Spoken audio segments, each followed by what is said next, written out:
Speaking through the gray.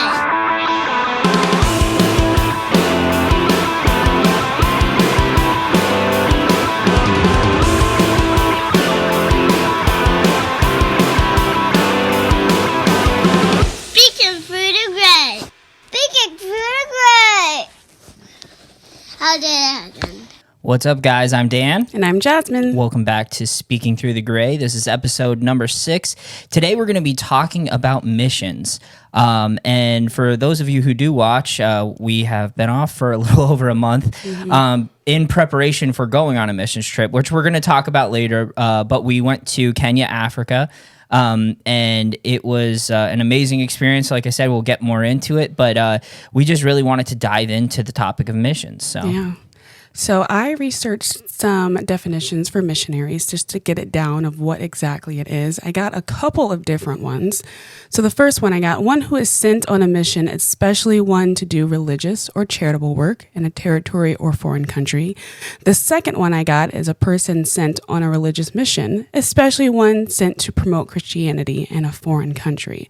So right now we support a ton of different missionaries in different countries, and we've been able to go. You've been to several different countries. Yeah. I've been to 2, so you've got to see a lot more than me. But just to see people on the ground working to promote Christianity, talk about Jesus, and do work in their own villages and communities.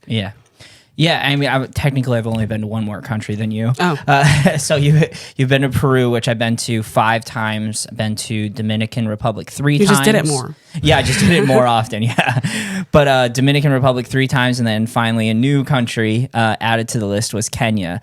And yeah, so through all the different types of missions, it's been really an honor and a privilege to travel to different parts of the world and see the different missions and outreaches that are going on and people that we support. Mm-hmm. I know we're going to have a bunch of different topics, but it's important for people who are mission minded, which we all should be as Christians. It is our call to go to the ends of the earth. Obviously to reach our own communities, to go out regionally into other parts of our own country, and to go to the ends of the earth. And it's so important to not just throw money at a situation. It's good to support, but it's also good to really see where your money's going and to support those. To fully understand it. I think growing up, we would support them, but I'm like, I don't know what they're actually doing there. Like what actually happens in Peru or Kenya. So us going and actually seeing what they did and getting to meet the different people in the country, that was definitely an experience. So you want to go straight to our Africa trip and talk a bit about that, start from the beginning? Yeah. So, obviously Kenya. We're kind of shaking the rust off because it's been a couple weeks, but it was such an incredible experience. We got to team up with More Water for Africa, specifically More Water for Kenya division. Our missionary, Bob Nichols, amazing guy, got to go see where he lives, where he operates out of, meet some of his a good bit of his team. And we spent 3 days, I believe it was 10 villages in 3 days that we got to go see. That was a lot. Yeah, it was roads like you've never seen before. I always say I apologize to PennDOT for all the crap I've said about them over the years.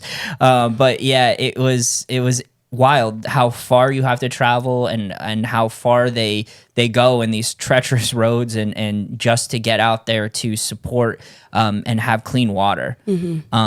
And something we learned on the trip that we didn't even fully realize as we've been supporting is not just for clean water for drinking, but it's also for agriculture, for their livestock, and got to see a lot of what they do. Yeah. I think when I land into a new country, I'm automatically in shock. Mm-hmm. So we get off the plane and we get into the car with the missionary and they're talking about what we're going to do. And I don't hear any of it because I'm looking out the window like, what am I seeing right now? Yeah. It is completely different from the way that we live here, seeing the mud huts, the different shacks, the different people walking around.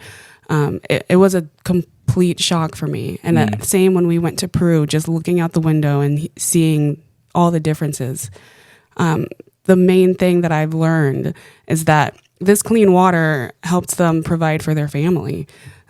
gets money for their own houses. We had our first guy that we saw, he had a whole farm. He had workers and everything, and that's how he made his living, off of his farm.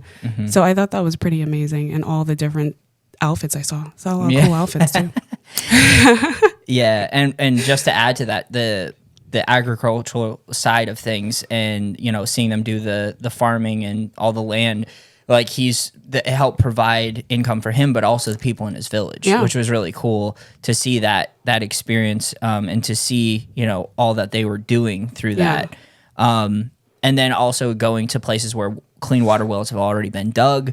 We got to see a lot of that, and we also, while we were there, we wanted to raise essentially about $7,000 or so above our transportation costs, and we only got to a little over 2,000. And so that was kind of a bummer at first, but while we were there, we were visiting a village, Kazinga or Kazingo. I forget which one it is, but we got to visit a village that they did the drilling already, and all they needed was enough money to finish it by putting in a solar pump. And so we were there, and back in May when they were there, I believe drilling, there was a natural spring that was full of water, so they were able to get stuff close by. We were able to get water, and when we were there visiting, it was completely bone dry. Yeah, and so it was perfect opportunity and perfect timing for us to be there, because then we were able to supply the money. And this past week, we actually got pictures sent to us of this village getting clean water for the first time. So everyone that supported, again, thank you so much. Definitely. But it hit so different when the missionary sent me the pictures. Like I was legitimately in tears,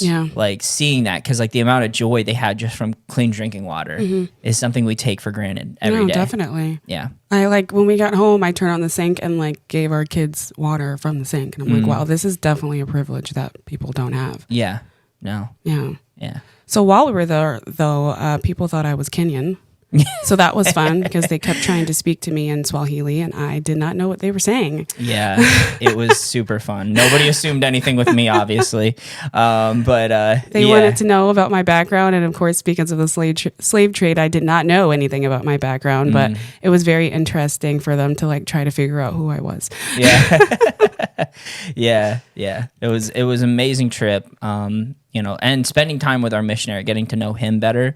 Because again, when you see people for, a 10-minute presentation on a Sunday morning every couple years, a lot of times you don't get to know the heart of the person. Yeah. And Bob is just such an awesome guy. Getting to know him and really spend a lot of quality time with him, and see his heart for the people. And one of the things that they do also is when they're digging, doing the drilling for the clean water well, they'll actually do a projector and a movie night where they show a gospel presentation, like a Jesus film.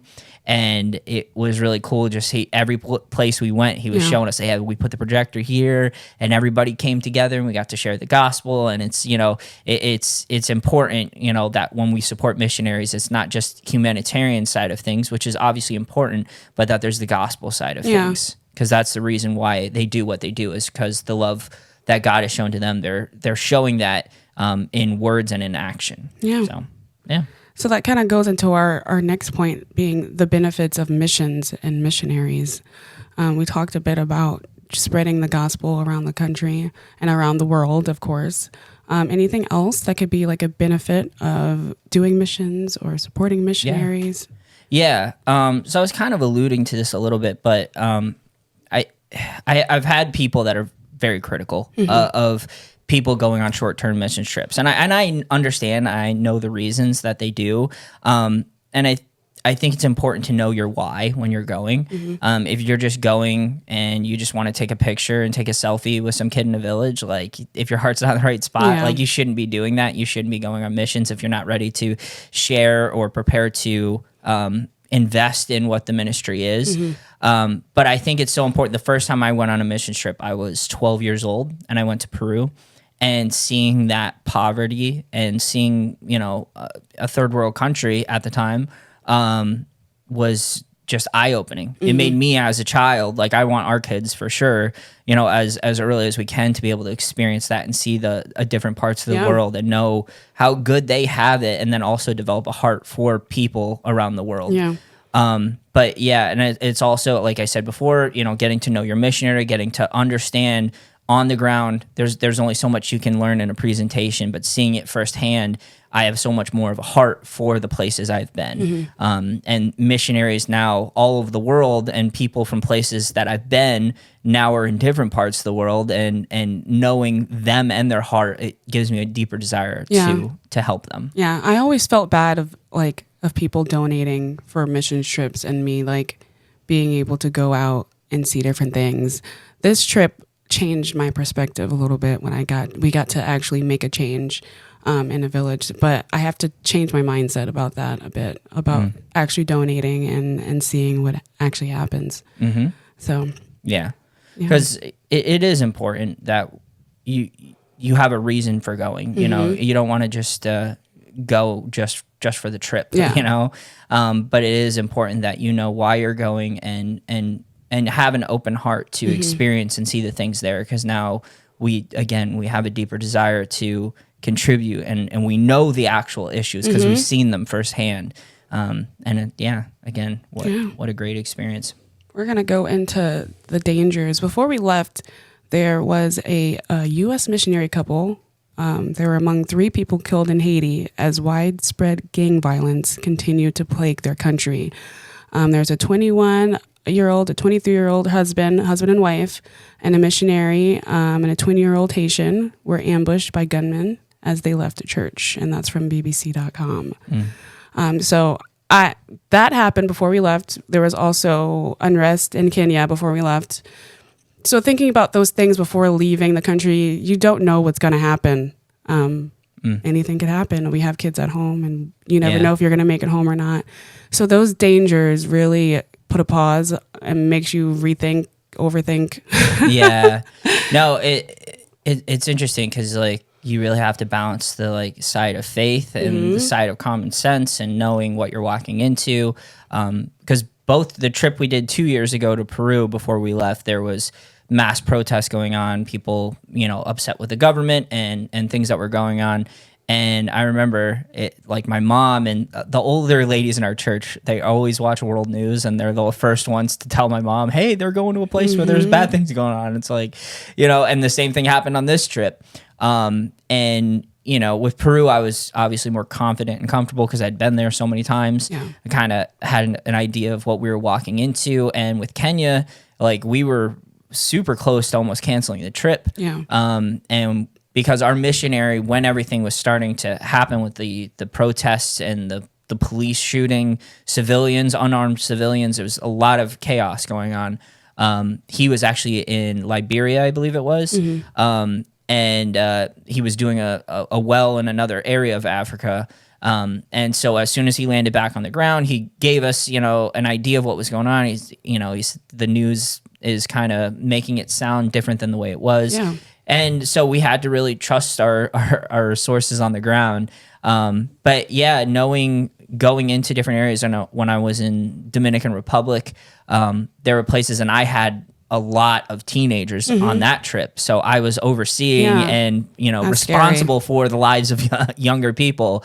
But we also had, you know, armed guards at the places we were staying. We had armed security when we were traveling, but we were going into places where, you know, I'm always standing in the back of the group, keeping an eye on everybody, watching people's, you know, body language, and just, you have to have a little common sense, because anywhere you go, I mean, really, you go into New York City, you go to, you know, any of these places, you have to have a little bit of, you know, I don't want to say street smarts, but a little common sense, and watching people and just making sure you're, you know, not doing stuff to cause a scene or draw attention to yourself. But yeah, there's definitely areas and places that, you know, I've had invitations to countries where I know even just sharing the gospel, you could either get deported immediately or go to jail. Yeah. And, you know, it makes me think of those things. In a different country. No, I don't even want to go to jail in this country. But But yeah, you really have to think differently about those things. But the crazy part is, as Americans who might be going on a short-term missions trip or be invited to these countries, there are people who literally, like, we support missionaries at our church that we can't even say the names of the countries that they're in, because if they were to find out, they would, their lives would be at risk. And that's something that is so powerful. It really is. Yeah. Because it really... It's the reality of their faith being so real. Like, you look at the book of Acts in the early church. Just thinking about that. Yeah. Yeah, like I was talking to Sunday school kids about being a martyr and how many people died just preaching about Jesus. And they were shocked about it. And I'm like, this happens, and it still happens, unfortunately. Just kind of like taking that leap of faith, like, I'm willing to die for Jesus Christ. That's a very interesting thing to say and a very interesting thing to do. Yeah. It's upsetting. It is. It is. But again, it's a hard thing, because as much as, we did a bunch of research and we were just trying to compress this down for this podcast. Might be a little bit of a shorter one, but looking at all the countries that missionaries are being sent to, I know personally from speaking to missionaries that there are some that are actually being called to come to the U.S. now. Oh, wow. That this is an actual mission field. And I think a lot of people miss that, because I know with all the mission trips I've been on, you get on this a retreat high, or, like a mission trip high of like, oh man, I just shared the gospel with all these people. And then you come home and share the gospel with no one. And it's convicting. It's convicting, because it's like, this is your mission field, your home, your work, your family, your community. Mission trips can still be in country. Yeah. We've had some to go to Kentucky and help build houses and help preach the word to young kids. Yeah. It can still be in country. Well, and we just met with, right before we left to go to Africa, our friends, the Torjans. And one of my friends, when I was 12, I met my friend Jonathan in Peru. And him and his family, they ended up moving to Bolivia, and then they were doing missions work there, and now they're in the U.S. and preparing to do church planting. And obviously, the Spanish-speaking community is a huge missions field here in the U.S. And so again, it's if you want to go on a missions trip, one of the things I would suggest is look at what you're doing at home first, because again, the Acts 1:8, 1:6, I think it's 1:8. About 1:8, yeah, because we were just in. They actually had that on the thing at the church we were at in Kenya. But to go into your local community, to your regional community, and then to the ends of the earth. And if you're not doing it at home, I don't expect to be doing it out into the ends of the earth. Yeah. So we're going to talk about unreached people as to why missionaries are going out there and trying to connect, to preach the word of God. So this source is from nationsoutreach.org. It's estimated by Joshua Project that 42% of the world's population, 3 to 4 billion people, have never heard of Jesus or his gospel. So this is why we are doing what we're doing. And the importance of that is, do you have a good point of the importance? Yeah, I mean, there's a lot of reasons. It's important that we're called, we're commissioned to go into the world and share the gospel. But also there's biblical prophecy side of things that, that there are unreached people groups. I mean, there's literally organizations that are spending millions of dollars to try to translate the Bible into languages that have not been translated yet. And they're just constantly and totally committed to that cause of being able to get the Bible translated. I never everywhere. even thought about that. Yeah. Not having the Bible translated into your language. Yeah, that's just one of your main reasons. I should have wrote the verse down, but yeah, essentially that, we need to get the gospel out to everyone. And part of that is biblical prophecy as well.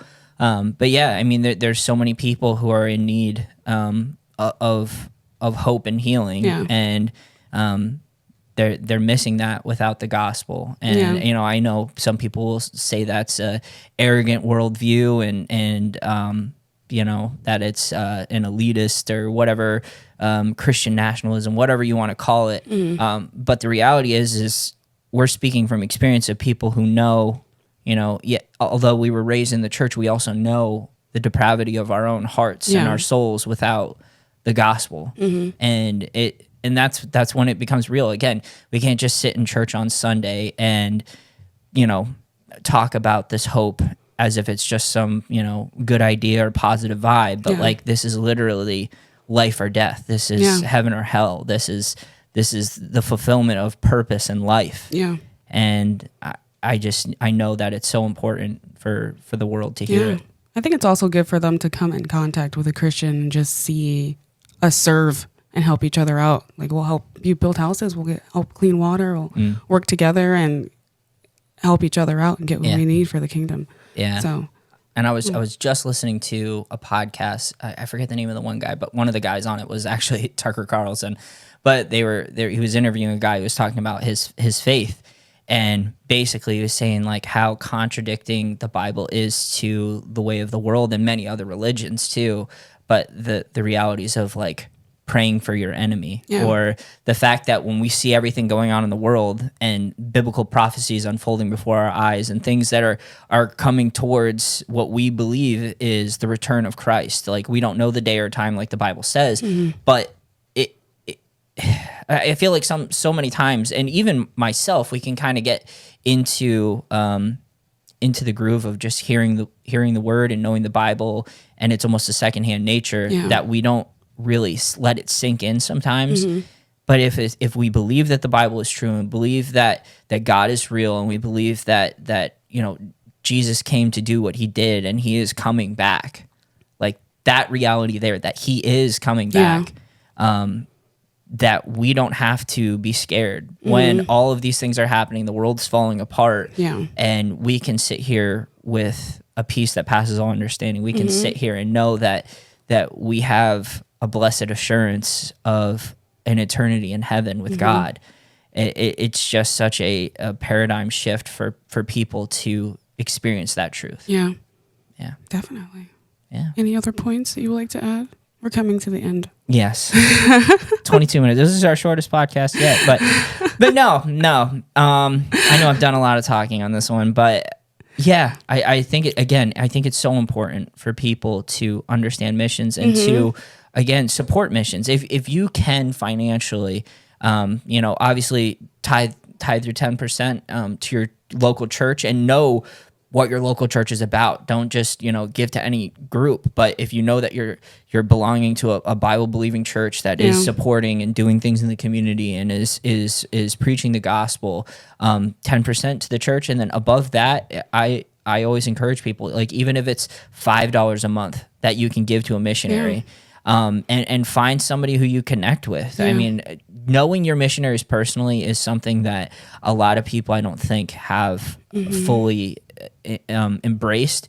But to be able to connect with your missionary, know them on a personal level, and especially if you're able to message with them, even if you have to use a translator app, to know their needs on a personal level. For our church, it's a small church. We average around probably 70, 60-ish people. But for such a small church, anytime that a need comes up, and my mom is in charge of the missions at our church, anytime something pops up outside of their regular needs for being funded as missionaries, one of their babies has to go to the doctor, or has a specialist, or something's going on where a car broke down, or whatever the thing is.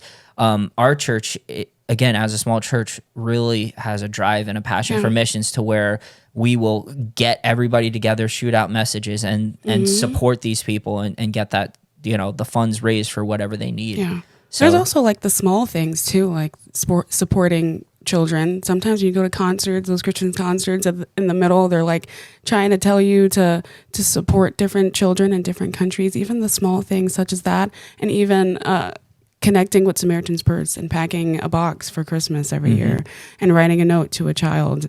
And you can get connected with them. You can get notes back and learn different things about the children that you sent your box to. So even small things that you can get connected to if you don't want to do something massive right now. Yeah, yeah, yeah. And I mean, there's always a need. There's always something to support in relations to missions. So yeah. All right.